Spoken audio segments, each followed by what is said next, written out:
Carl works for an online retailer. He has all kinds of data available to him. Number of customers, average order value, top selling product, click-through rate.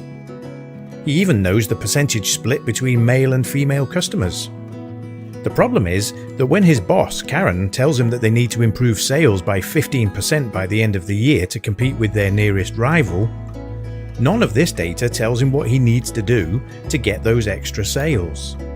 The problem is that all this data is what we call lag data, or lagging indicators. This means that it's information about the past, what has already happened. It's useful for keeping score, but by the time Carl's systems have produced the information, there's nothing that can be done to change it. It's like driving past a sign warning that there's a steep cliff ahead.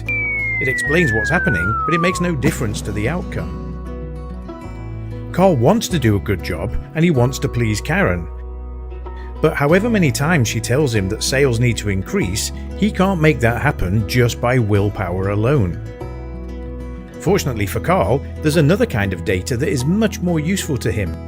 It's called lead data, or leading indicators. These are pieces of information that predict success, and they do this because they're measurements of the various activities that lead to sales being made. Things like the number of pounds per day spent on online advertising, the number of adverts that include an upsell option, the number of adverts that mention at least 3 different benefits of the product.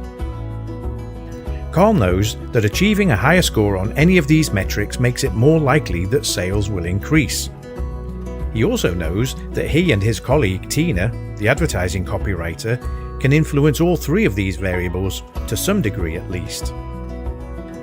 They can ask Karen for permission to increase the advertising spend for the next 6 months. They can come up with a relevant upsell for every product and include it in every advert.